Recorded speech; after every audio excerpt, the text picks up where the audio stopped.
Welcome, everyone, to Art on Demand, a program supported by the Allegheny Arts Council. I am Maggie Pratt, arts educator and professional artist, and your host for this ongoing series. Art on Demand uses student-focused art lessons to explore exhibitions taking place in the Allegheny Arts Council galleries. Each month, a new lesson is presented which explores themes of the artist exhibiting. This month, we are treated to work by Washington Glass School co-founder Erwin Timmers, who uses recycled glass to discuss issues of waste and the environment. Our project, Let There Be Light, will create a candle holder using recycled jars, tissue paper, and permanent markers to resemble the appearance of stained glass, the favorite material of this month's artist. So what you will need would be an empty jar. This is an empty candle jar. This is actually a plastic mayonnaise jar, so if you have a very young child, this would be appropriate. And this is just a little glass jar. Any size jar will work. It just needs to have a top opening that you can fit your fingers into, and that will also be big enough to drop in a battery-powered candle at the end. Because after all, what's a candle holder without a candle? I mean, come on. So let me show you how we can get started on this project. You will also need some tissue paper, colored tissue paper. All of these items are available in the area, and you will need some white tissue paper as well. So you're going to have a glue stick, and you're going to have a battery-powered candle. So, and some scissors. And I think that's just about it until we get to some other optional ways to go forward. So, to show you what I've started here on the mayonnaise jar, I've already done one side with some overlapped pieces of tissue paper. So I took my glue stick, very simply, and worked in a small area at a time, putting in some glue. This is really important to overlap your shapes so that you get no yucky edges. And I do want you to think about when you apply your tissue paper, which you can tear or cut, I do want you to put it on and then kind of squish it together into the glue so that you get some cool textures and not just a flat surface. And you'll see why in just a minute. But you definitely want to get all those edges glued down.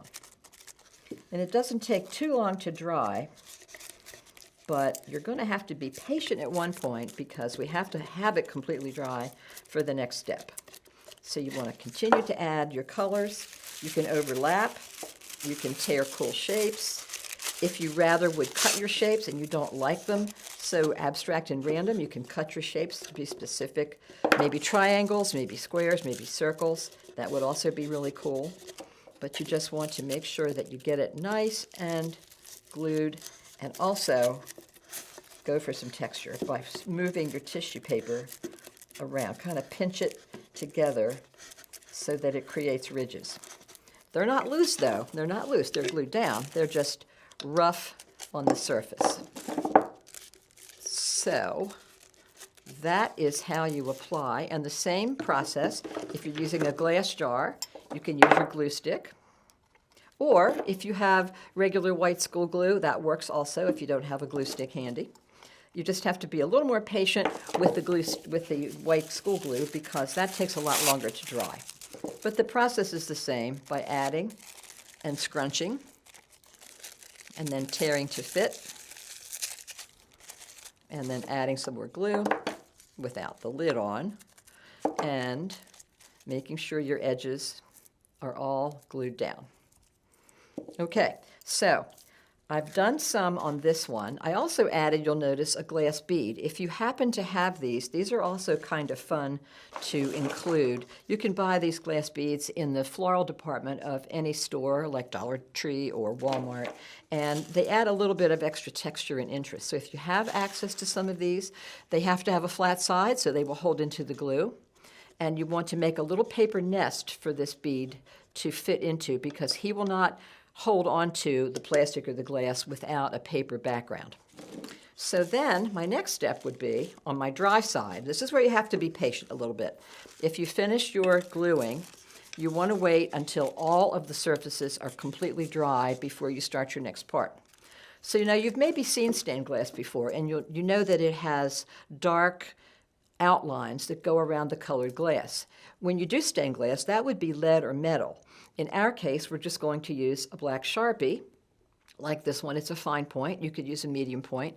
It's a permanent marker. Any permanent marker will do just fine. And we're going to make the outlines of the stained glass leaded part that would hold all this together. So really all you are doing is going in, this is the dry part, and I'm going to trace some of those areas that I just made into textures. I'm going to follow some of those texture lines and create different shapes and sizes of areas that would be outlined in metal if we were doing real glass. Again, you can put in shapes of your own design. You can maybe do some circles, you can do other shapes, but you want to get the outlines pretty heavy because when we light these, that's going to make a big difference. So you're going to outline, outline, outline once your tissue is all dry, because you don't want to go into wet tissue. I just did it there, and you see what just happened. It kind of tore the tissue a little bit, which I will fix later. So you want to work on your dry sides first, and it may take half an hour or so for the glue to dry so you can go in and work a little more cleanly.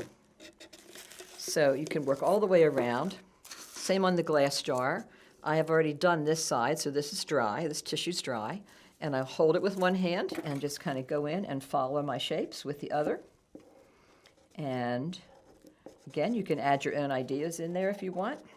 I'm just doing abstract shapes. You will notice too that the tissue paper, the glass is transparent. Transparent means you can see through it. The tissue paper is translucent, so when you add it to your glass, it can be seen through, but it's not completely opaque. If something were completely opaque, you couldn't see through it at all. To show you what that means, maybe. Come on. So this thing apparently is not cooperating. Every time you want a flashlight to work, it just doesn't do it. Well, what a pain. I've about had it with this thing. Woo!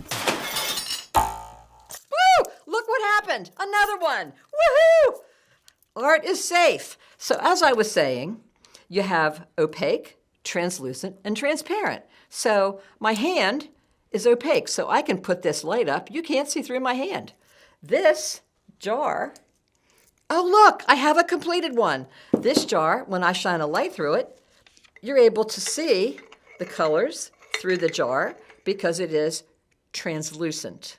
This jar, which has nothing on it whatsoever, is totally transparent. So there's a difference in the three different terms for the way we perceive light. So you've now put on your black designs, and you should have something along this line right here. I have a couple beads on this one, and I've done some heavy outlining. And I found a scrap of ribbon in my sewing box and put on a decorative ribbon, just because I can. And also, I have my little tea lights here that have a little clip on the bottom. You just flip that little switch, drop it in. You won't be able to see it too well because we're pretty bright, but that drops in and you will have a candle holder with light. There's another choice that you could do. That's why I suggested maybe having white tissue paper as well. If you would like to try, if you have watercolors at home, if you do, that's great. If you don't, that's all right too. But if you have watercolors, you can also paint in some of the colors on your white tissue paper, which makes another appearance. This will also be translucent, though. You'll be able to see through these. You could do your entire candle holder this way if you wanted to. You could do everything in white tissue and add on your painted colors. I'm kind of following the same shapes that I was speaking of before that I made with the ridges in my tissue paper when I put the texture in. I'm kind of following those same shapes, if you can see that. And I'm not using a ton of water because that might reactivate the glue underneath. And if it does, it's no big deal. You'll just push it back down. But so far, it's not happening. But I am using not too much water, just enough to get my color. And the reason that I can go over those black lines is they are permanent ink, so the watercolor will not bother those if you happen to do that step first. You can do your watercolor step first after your tissue is dry, or you can go back over your black lines if you decide to put those parts in first. So that's another choice you might want to try. And actually, this will work on your colored tissue as well. You can also add colors to your darker tissues as well. And it will still be translucent. Just gives you another dimension of adding some color. So this one is completely done. And I'm pretty happy with that. I love the beads. Don't forget, if you're using a bead, make a little paper nest for that bead to sit down in because it will not stick to glass. Glass and glass, not good. So please have fun with this and enjoy lighting up your stained glass candle holders. We hope you enjoyed this month's Art on Demand program. And remember, you can find all of our programs via YouTube at Allegheny Arts Council, or visit us in person with your family and friends February 5 to 26 to see the Timbers exhibition in person. To learn more about our work and see upcoming events, please remember to visit us at www.alleghenyartscouncil.org. And until next time, stay creative!